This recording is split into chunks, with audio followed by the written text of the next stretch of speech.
We are back to cruising. Our first set of adventures to report on this season, the York River and the Rappahannock River. Rappahannock River. So we've done 2 rivers. Cruising on. Staying on the path that I've chosen, straight up. Come my way and I'll see you at the top. 'Cause something's gonna happen in this story. And I can feel it coming, like the rising of the sun. The stream. It feels so good to be back to regular cruising, which means adventures, fixing things in exotic locations, and only Moments of terror. Yeah, Moments of terror. That's what boating really is, right? Yeah, people think it's an ideal, tranquil life, but they're not there when your boat is going like this, or when something is leaking or breaking and you're fixing it. You know, there's the tranquil, beautiful, and there's the not. But that's the joy of boating, and that's why we're doing it. It's fun. Yeah, and we are back to boating, clearly. So we left Atlantic Yacht Basin in Chesapeake on April 25th, and then we just headed down and we anchored for a few days in Portsmouth off of Hospital Point, just to kind of catch our breath. And what was interesting is April 25th, we looked back, this was actually a year and a day from when we set off last cruising season from Sanford, Florida. So I find that seems to be our starting point. But... And we kind of started our Great Loop in late April in 2017. Yes. So, yeah, that is our date. Yes, we seem to be like heading out in April. It is the springtime. It's a time for new adventures. And our first stop was Portsmouth, which is a anchorage we've been to several times before. The Hospital Point is a great anchorage, and we just needed it to catch our breath after the chaos of the boatyard, just to get a little time back, swinging on the hook and cleaning, combobulating, putting stuff away. Yes, because, while we had the yard crew on board, we're constantly in our own stuff and things are torn apart. So there's a lot to combobulate. But we didn't really do that great of a job of just relaxing in Portsmouth because there's so much to do there in Norfolk and Portsmouth. So immediately when we actually got there, looking across with binoculars, I'm like, all along the waterfront in Norfolk were all these tents and pavilions set up. I'm like, what is that? Did a little Googling and saw that it was the weekend for the NATO festival, which celebrates NATO, which we still are in, and one of the headquarters of NATO is in Norfolk, and they have this NATO celebration, Parade of Nations, where every country in NATO has a float and parades through the streets. So we're like, let's go ashore for that, and so yeah, it was really cool. We went and used the docks next to the battleship and. For the digging, and tied up there and went and enjoyed the parades. Came back to the boat. We grabbed tickets to the world premiere of Loving vs. Virginia, an opera about that. An opera about the Supreme Court case that decided that interracial marriage was okay, and that they actually managed to have the real words of the law turn into a kind of an opera chorus singing the words of the law, and then the people fighting against it. It was really creatively done, and it was interesting. It was very cool. And the creators were there because the world premiere had been the night before, and this was the second showing. They were there doing kind of a little seminar about how they created it, and it was really fascinating to see that. Yeah, so great. We love the arts. One of the first things we look for when we get to a town is there a theater? Is there something showing? Yes, so ballet, opera, symphony, musicals, we love it all. And speaking of theaters, the other thing we've always had recommended to us in Portsmouth side of things, on that side of the river, is the Commodore Theater. It's been mentioned over and over again. It's mentioned in so many cruising guides. It's an old kind of 1920s movie house that has been restored. And as you're walking around the town of Portsmouth, you're like, really, there can't be this great of an experience in this town. Portsmouth is struggling. It's a rundown town. It's got a lot of great bones, but it feels like it's just trying to get its groove. But then you step into the Commodore Theater, and it is a work of art, a work of love that has been restored like this. And it turns out it was like one of the first theaters that were restored like this and turned into kind of a dining and drinks at your table. You actually use an old school phone, pick it up, talk to the kitchen, order what you want. They bring it out. And then an incredible...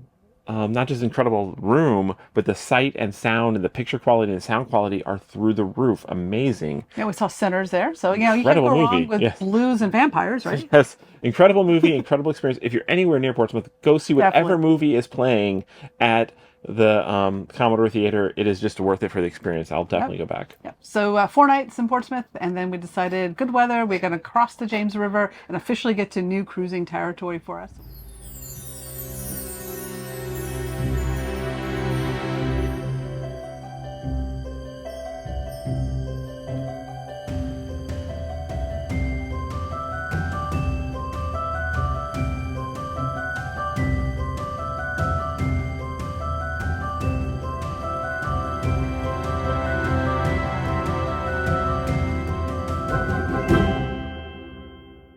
Went across over to Hampton. Yeah, so not a big jump, but it's a new town for us. Hampton has got a nice the Hampton River with anchorage that you can, several little anchorages and a nice little town marina. And a dinghy dock, and easy a dinghy dock. access to. So we got ashore, went to the brewery right there on the waterfront, the Langley Air and Space Museum and their official visitor centers there. Yeah, so got to see actually one of the Apollo capsules was there on display. And then the Carousel.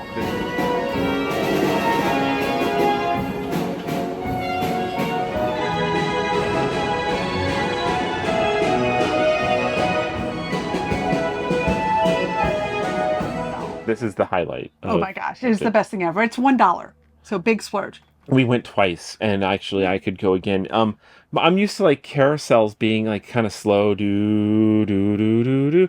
No, this is, I guess, carousels used to be thrill rides, and this is a restored old carousel from the 1920. From the 20s. I was born in Norfolk, Virginia Beach area. So when you were 4, your mom took you on that carousel. At least 4, yeah. So I actually rode that carousel as a little girl.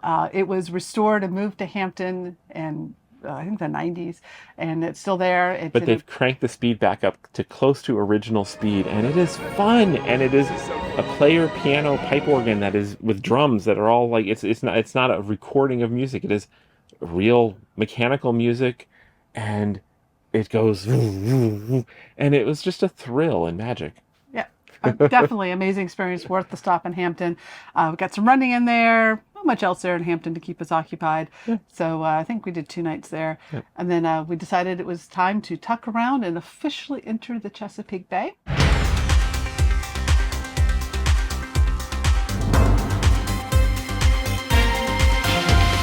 are crossing over one of the Chesapeake tunnels at the entrance to the James River. So I think as soon as we cross this spot, we are officially in the Chesapeake. Oh, that's cool. Yeah. Leaving the James River behind, going past Fort Monroe over here.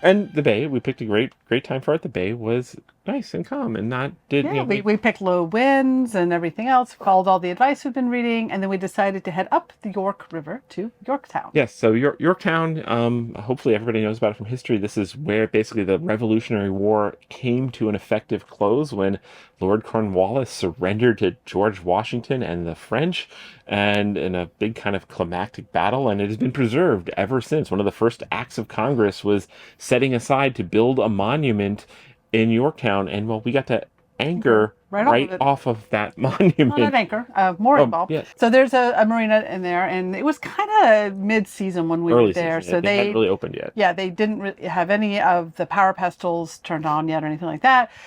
So we decided to take the mooring balls, which have horrible reviews on everything because they used to be old and corroded. But a local friend had told us that they had recently been reinstalled. And they are brand new, shiny, and big. These are ship-sized mooring balls. We got up to them. We're like, oh, yeah, they got this double bullhorn cleat thing, and it's like, okay, what do you do with this? Thankfully, there was another boat on one of them, so we got the binoculars out and looked, how are they secured to it?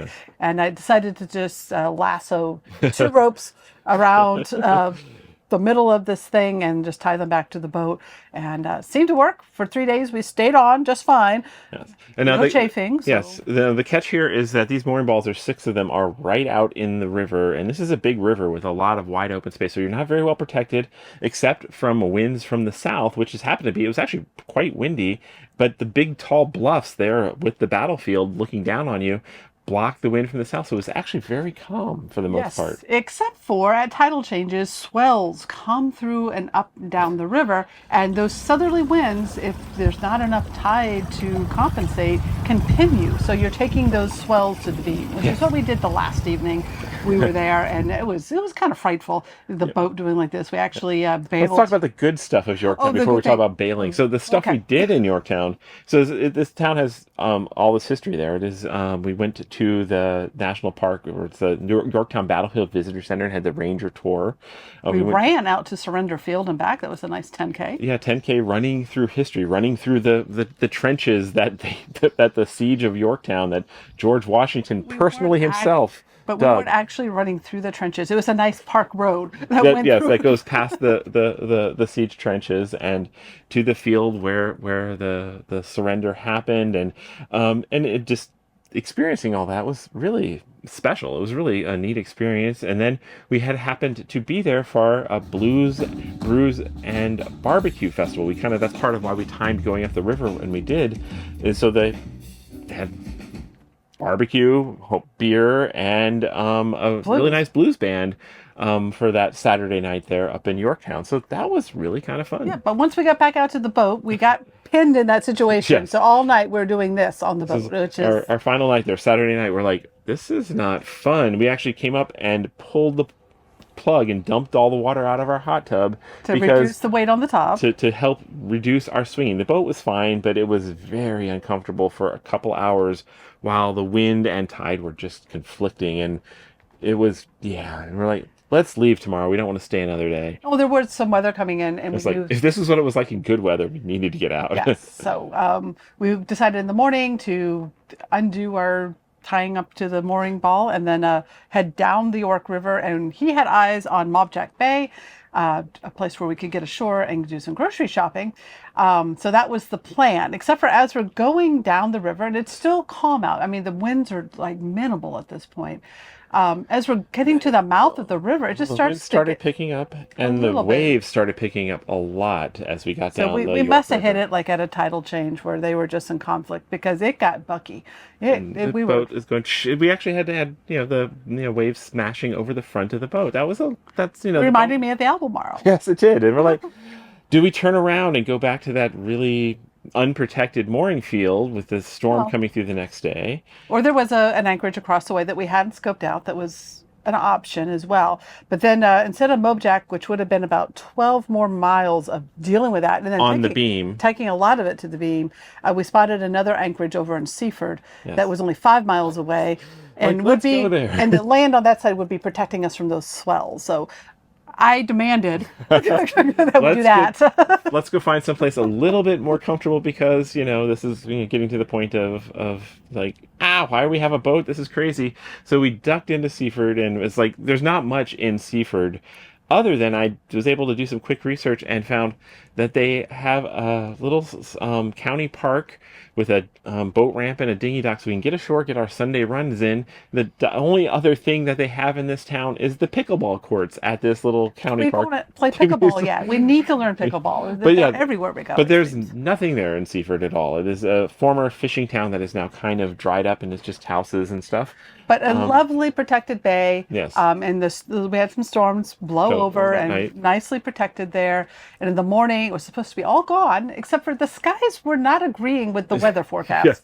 I'm like, those skies do not look clear to me. They look like they're stormy. And he says, let's go out again. Well, we can go out and turn around if it doesn't work. And so we did. We go back out into the bay, or the entrance out of the channel out of Seaford, and it's again starting to be like this. And we're like, no, we're not doing this. No, let's just live in Seaford forever. Seaford, we're just done. No, so we went back to Seaford, and we waited out for this little storm cell to move through, and then we went out again, and it was fine. Yeah, that's like, okay, is it supposed to get worse throughout the day on the bay's forecast? And we're like, we keep hearing people say that you can't trust the forecast on the Chesapeake, so maybe let's try it again. And it was nice and calm. Yeah, apparently weather forecasting and marine conditions on the Chesapeake is some of the most difficult in the country, because the Chesapeake just creates its own weather. We are learning this to be true.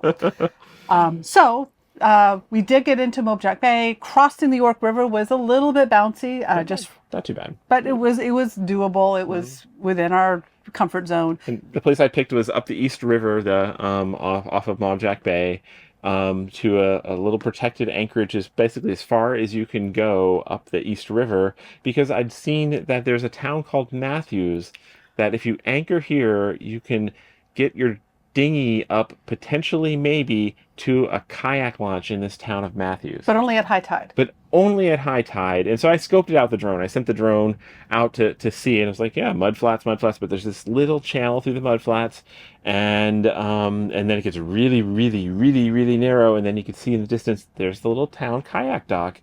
See, we use the drone not just for these pretty shots in the videos, but we actually use it for scouting. That's why our drone's name is Scout. Yes. And so we're like, I think we can make it. And if not, we just turn around and come back. And we actually put on water shoes in case we had to get out and pull the dinghy. Like, let's go for a grocery adventure to Mathews. And we did. It's a cute little town. And we were there for Cinco de Mayo, so we found Mexican food. We found a post office to mail off Mother's Day gifts. Hi, moms. And we found a really nice Food Lion, and we managed to cart a whole bunch of groceries back. Yep. Refresh the fresh produce and stuff like that. Yorktown didn't have anything within close walking distance. No groceries to be had in Yorktown. They didn't have groceries back in the pre-revolutionary time, apparently. I guess not. They had to grow them all themselves. It's a historic. Right. So we leave Mojack Bay. It's supposed to be another good, calm wind day Got a nice good morning. Until late afternoon.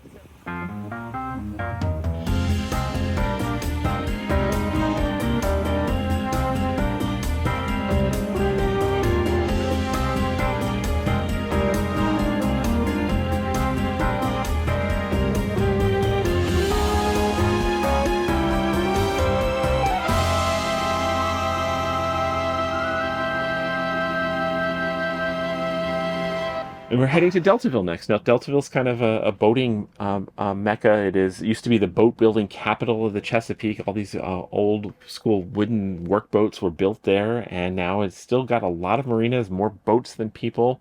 And let's go check out Deltaville next. Yep. So you picked out an anchorage on the south side of Jackson Creek. And nice, beautiful day out there. I mean, there's hardly any wind. It's just nice and pleasant. And someone's gloating about it. No, Cherie said, this is perfect cruising conditions. This is what I love about cruising. Is a day like this so I'm perfect. At the helm. She's basically taunting Neptune, saying this. And you're going around gloating. You were the one who taunted Neptune. And so as soon as we get up to the last 30 minutes into Deltaville, as we're crossing the Piankatank River, suddenly winds from the west just built up to 30 knots. And suddenly it went from glassy to whitecaps, and we're taking it on the beam because we got to get across this river and into this creek with a teeny tight little S-curve entrance to get into the protected area in Deltaville. Oh, it was like not expecting it at all. So we have a new boat came out of nowhere. No, don't taunt Neptune. No gloating about the conditions. No. Once we have the anchor down, we can say, that was a perfect cruising day. But not while we're cruising. We're not doing that anymore. Don't taunt Neptune was listening, but we got anchored, and it was still, the wind was blowing, but it was nice, protected. Jackson Creek is very, very protected. So got anchor down, got it nice and tight, and we're like, okay, can we get ashore? There's a town dock there, but it is super tall. Even at high tide, you have to do a big step to get up, and there's a little, you can scrimmage up the shore, but it's kind of sketch. So I started scouting around, and actually scouted with the drone as well, because it looked like through a little twisty mud flap that wasn't well charted, there was something labeled Maritime Museum Dinghy Dock. It's like, I like museums, I like maritimes, I like dinghy docks, and it was calm enough in the creek area that we can get across to this without too many waves. So we're like, let's go see if we can get ashore. And we could. And we got to tour the very, very cool and super friendly Deltaville Maritime Museum. All about the wood building industry there. How they built boats, yeah. Mm-hmm. So we toured that, and they said, hey, the dinghy dock is free to use. The grounds are open all the time from dawn to dusk, so feel free to come here for walks. Beautiful walking trails there. And then then we walked down the main street to Hurd's hardware store, because with all of these rougher crossings, we were taking on more water than we liked. And we had the rub rail redone at Atlantic Yacht Basin, but we were noticing that the caulking around the portals was kind of... And we'd been tracing, and it's like, because there was no water on the inside of our portals in the bedroom, but the vinyl in the walls, it seemed like the water was migrating behind the vinyl and coming out down and far away. It's all like tracking leaks is always a challenge, but like, think it's the windows. And so got what we needed to re-caulk the boat windows, all the lower portals, and turned the next day into Caulk-a-palooza. Caulk-a-palooza. Caulk-a-palooza. So we did all the you did all the ones on the portals, and then we redid all the deck hardware on the cockpit. Which we had found some areas that were getting rotted, and so boats, fixing stuff and finding more. I took some of the deck hardware up, and I was like, oh, there's a lot more work here to be done than we thought. So Yes. Boats, fixing things in exotic locations. While getting almost sunburned. I didn't get sunburned, but close. Got some sun. You definitely got some sun. Got a very long work day in Deltaville, which is, I guess, appropriate for a town known for people working on boats. There's not really much else to do other than a hardware store, a West Marine, and there's not even really much restaurant options. Nothing was open while we were there. No, it's just work on boats, which we did, and then we're deciding, where do we want to go next? And this is where we've been using ChatGPT, the AI, to kind of help us find cool stuff to do. Yeah. Because it can be hard to track down who's having a festival, what's going on. Is there a good marina? Is there small? Yeah. So I'd asked one of my AI assistants to be like, scout out for cool small town festivals, and it's like, hey, Urbanna, it's got Urbanna second Saturday. It's their second Saturday festival with a farmers market and then a band, and it's a big deal for this tiny little town. And it's like, let's go up the Rappahannock River and check out Urbanna, I think.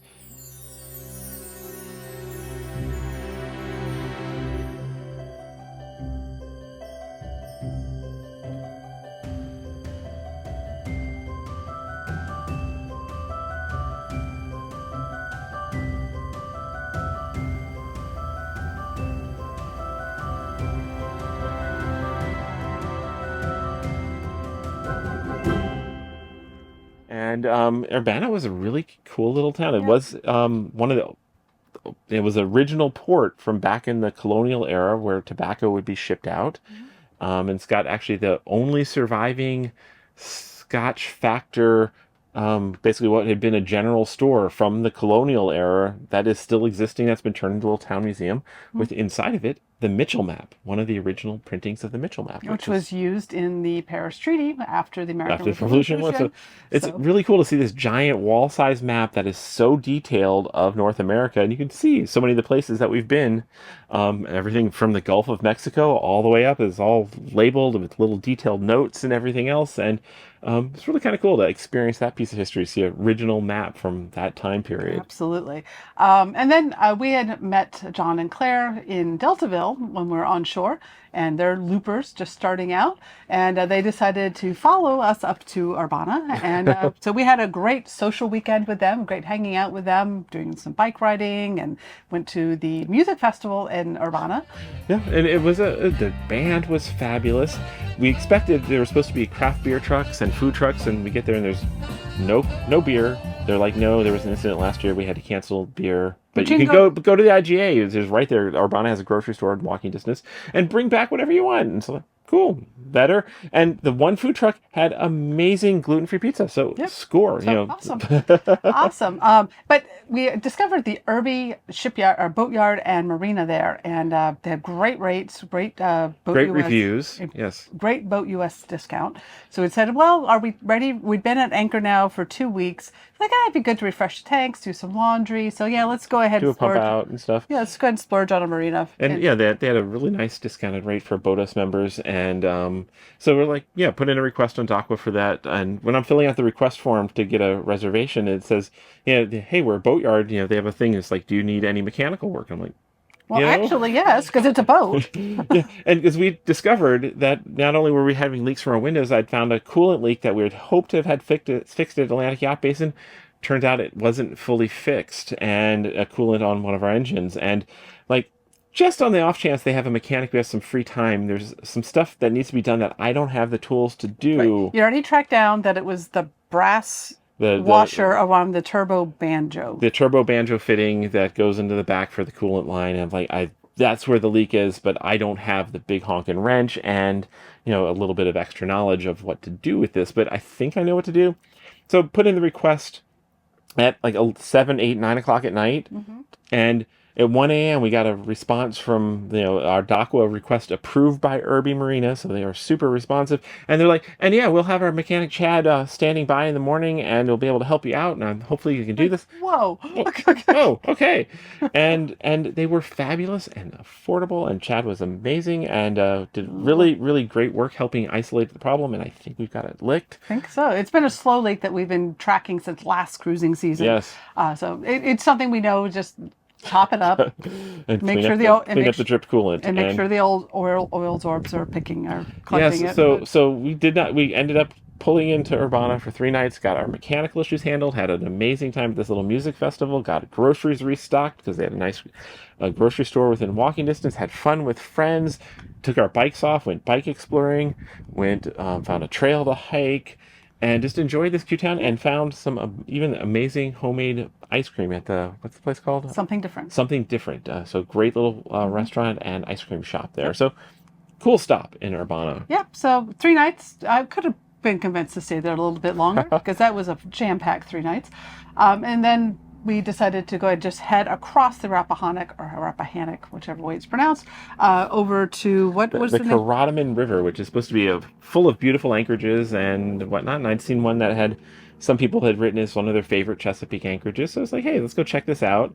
It's a sandy point. Sandy Point is what it's called. It's a place that boats go and anchor with a good place for swimming on this sandy point. And good for paddleboarding. And we hadn't yet gotten the paddleboards out yet. So we go ahead and deployed both the paddleboards and did some paddling around. Went swimming. It was 79 degrees. Yeah, the water is like, this is early May and the water is 79, at least in the Corrotoman River. It was beautiful swimming. Just enjoyed being out there. We had kind of the anchorage to ourselves. We had bald eagles fly by. You saw stingrays and while out paddleboarding. And just enjoyed. And there was some unsettled weather about to move through, and we were trying to decide, do we stay here where we really don't have great shore access? No way to get on land other than this little sandbar. Beach. So we decided to go ahead and move up to Irvington before Carter's Creek into Irvington. Yeah, so that way we'd have protection as well as land to get ashore. And also I'd seen on maps while panning around, this is like Steamboat Era Museum, and I'm like, I have to find a way to get ashore for something called a Steamboat Era Museum because I love steamboats and I love that era. So Carter's Creek, we can get there, and there's not a really great town dock in Irvington, but Tides Inn Resort has a very friendly dock master who gives permission to come and use their day dock to go to the restaurant or walk into town. And so we talked to him and he's like, yeah, go check out the museum, come to town, find a restaurant. And so we tied up at the Tides Inn, and it was still pre-season for them, so there's really nobody there. And walked into this little town of Irvington, had a great meal at the office. The bistro, and a lot of vegetarian and gluten-free options, so that was awesome for me. Checked out the Steamboat Era Museum, which was another kind of labor of love of people who were just they'd found an old, basically a pilot house from an original Chesapeake steamboat that had used to ply the waters 100 years ago. Lovingly restored it, and you can go aboard, and you can turn the wheel, you can bang the bell. It's kind of, knowing that these people were, the captains of these ships were able to maneuver and dock them where they had no direct control of the engines. They're ringing a bell and telling the engineers how to adjust the steam based on bell signals. They're controlling just one steering wheel, and yet they're still able to maneuver and dock. I'm not quite. That is an amazing amount of skill to dock a ship. No bow thrusters. No bow thrusters. Not even just a little burst of throttle. It's and it's a really well done museum that talks about the history of steamboats on the Chesapeake. And we rode out the storm yesterday.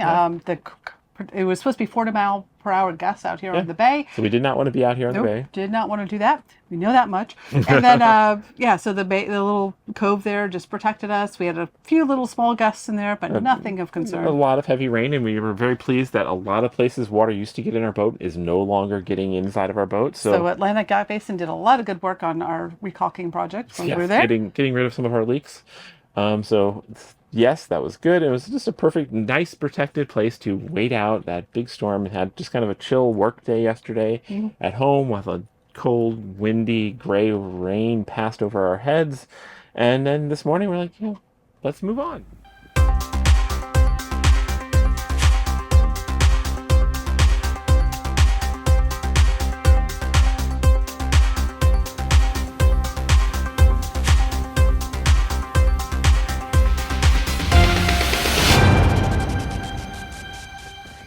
The weather's cleared up and it's looking good out there, so we came over here. We left the Rappahannock River and turned left, and we are just outside the Rappahannock at Antipoison Creek. Yes, Antipoison Creek, and just a nice, pretty little anchorage here. So we're just trying to decide what next. That's a busy start to our cruising season. It's only been 2 weeks. That's a lot that we've already done. Gosh. We are planning to do the Chesapeake probably all summer long, maybe even into fall. So we are taking time in as many of the side trips and little anchorages that we can, and just enjoying them, taking a slow pace, doing the good weather crossing. We're already seeing like loopers just passing us by. People are doing this entire section of the Chesapeake in 1 day, 2 days. 2 days, 3 days maybe.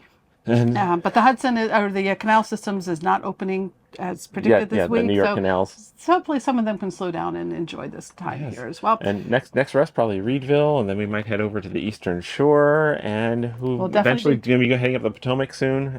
But who knows? Yeah, just playing it by ear. Yeah. So those are the adventures we've had. Oh my God, it's a lot busier than I thought. Yes. Wow.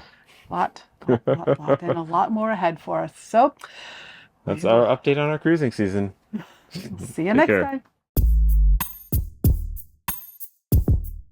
We create these videos just for fun, and we love having you along for the ride. If you like this video, give us a thumbs up, leave a comment, or if you haven't already, subscribe to the channel. See you next time.